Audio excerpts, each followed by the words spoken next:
ಕ್ರಿಸ್ತನನ್ನು ಪ್ರತಿಫಲಿಸುವಂತೆ ನಿಮ್ಮ ಆತ್ಮಗಳನ್ನು ವಾಕ್ಯದಲ್ಲಿ ಬಲಪಡಿಸುವ ಅನುದಿನದ ಧ್ಯಾನ. ಇಂದಿನ ಧ್ಯಾನದ ಶೀರ್ಷಿಕೆ ನನ್ನ ನೆರೆಯವನು ಯಾರು.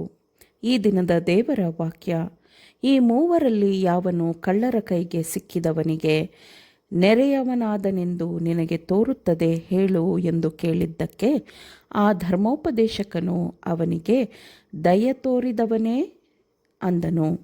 ಆಗ ಯೇಸು ಅವನಿಗೆ, ಹೋಗು, ನೀನೂ ಅದರಂತೆ ಮಾಡು ಎಂದು ಹೇಳಿದನು.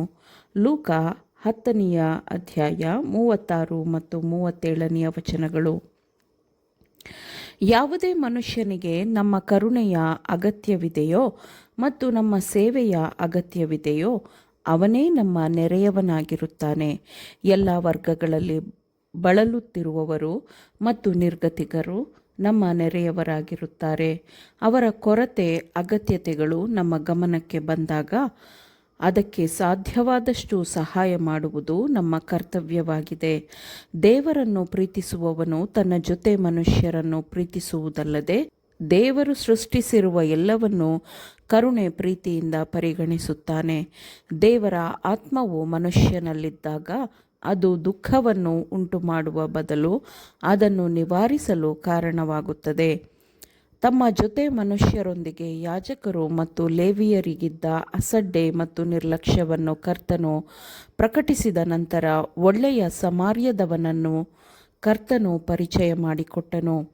ಅವನು ಪ್ರಯಾಣ ಮಾಡುತ್ತಾ ಬಳಲುತ್ತಿದ್ದವನನ್ನು ನೋಡಿದಾಗ ಅವನು ಕರುಣೆಯನ್ನು ತೋರಿದನು, ಏಕೆಂದರೆ ಅವನು ಆಜ್ಞಾಪಾಲಕನಾಗಿದ್ದನು.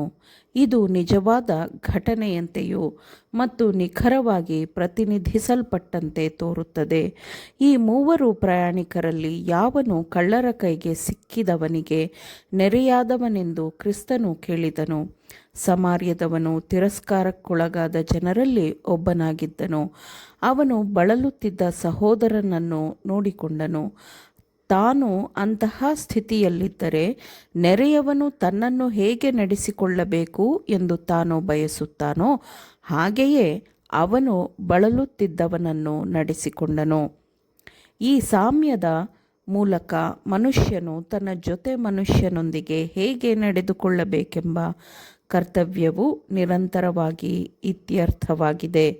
ದುಃಖದಲ್ಲಿರುವ ಪ್ರತಿಯೊಬ್ಬರನ್ನು ನಾವು ನೋಡಿಕೊಳ್ಳಬೇಕು, ಗಮನಿಸಬೇಕು.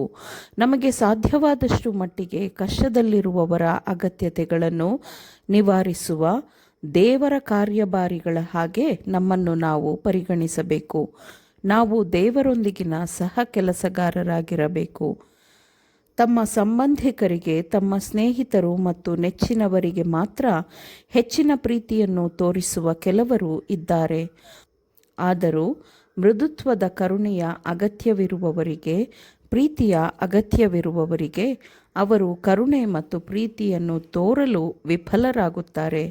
ನಿಷ್ಠೆಯ ಹೃದಯವುಳ್ಳವರಾಗಿ ನಮ್ಮ ನೆರೆಯವನು ಎಂದರೆ ಯಾರು ಎಂದು ವಿಚಾರ ಮಾಡೋಣ. ನಮ್ಮ ನೆರೆಯವರೆಂದರೆ ನಮ್ಮ ಜೊತೆಯವರು ಮಾತ್ರವಲ್ಲ, ಅಥವಾ ನಮ್ಮ ವಿಶೇಷ ಸ್ನೇಹಿತರಲ್ಲ, ಅಥವಾ ನಮ್ಮ ಸಭೆಗೆ ಸೇರಿದವರು ಮಾತ್ರವಲ್ಲ, ಅಥವಾ ನಮ್ಮ ಯೋಚನೆಯಂತೆ ನಾವು ಮಾಡುವುದೂ ಅಲ್ಲ. ನಮ್ಮ ನೆರೆಯವರೆಂದರೆ ಸಮಸ್ತ ಮಾನವ ಕುಟುಂಬವೇ ಆಗಿರುತ್ತದೆ. ನಾವು ಎಲ್ಲ ಮಾನವರಿಗೂ ಒಳ್ಳೆಯದನ್ನು ಮಾಡಬೇಕು. ವಿಶೇಷವಾಗಿ ನಂಬಿಕೆಯಲ್ಲಿರುವ ಮಾನವ ಕುಟುಂಬಕ್ಕೆ ನಾವು ಒಳ್ಳೆಯದನ್ನು ಮಾಡಬೇಕು. ದೇವರಾಜ್ಞೆಯನ್ನು ಪಾಲಿಸುವುದು ಎಂದರೇನು ಎಂಬುದರ ಪ್ರಕಟಣೆಯನ್ನು ನಾವು ಈ ಲೋಕಕ್ಕೆ ನೀಡಬೇಕಾಗಿದೆ. ಪ್ರತಿಯೊಬ್ಬ ನೆರೆಯವನ ಹತ್ತಿರ ಹೋಗಿ ಅವರ ಹೃದಯವು ನಿಮ್ಮ ನಿಸ್ವಾರ್ಥ ಆಸಕ್ತಿ ಮತ್ತು ಪ್ರೀತಿಯಿಂದ ತುಂಬುವವರೆಗೂ ಅವರಿಗೆ ಹತ್ತಿರವಾಗಿರಿ.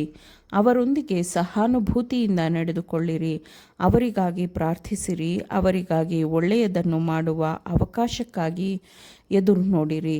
ಆದರೆ ಕೆಲವರನ್ನು ಒಟ್ಟುಗೂಡಿಸಿ ದೇವರ ವಾಕ್ಯವನ್ನು ಅವರ ಅಂಧಕಾರದ ಮನಸ್ಸಿಗೆ ತೆರೆಯಿರಿ. ದೇವರ ನ್ಯಾಯದ ದ್ರಾಕ್ಷೆ ತೋಟದಲ್ಲಿ ತನ್ನ ಜೊತೆ ಕೆಲಸಗಾರರಾಗುವಂತೆ ನಿಮಗೆ ಅನುಗ್ರಹಗಳನ್ನು ನೀಡುವವನು ನೋಡುತ್ತಿದ್ದಾನೆ, ಗಮನಿಸುತ್ತಿದ್ದಾನೆ ಎಂದು ಮನುಷ್ಯರ ಆತ್ಮಗಳಿಗೆ ಲೆಕ್ಕ ಕೊಡಬೇಕಾದವನು ಎಚ್ಚರದಿಂದಿರಲಿ.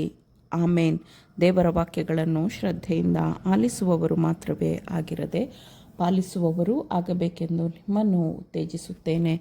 ಪರಿಶುದ್ಧಾತ್ಮನ ಸಹಾಯದಿಂದ ಆಲಿಸಿದ ನಿಮ್ಮೆಲ್ಲರಿಗೂ ಧನ್ಯವಾದಗಳು.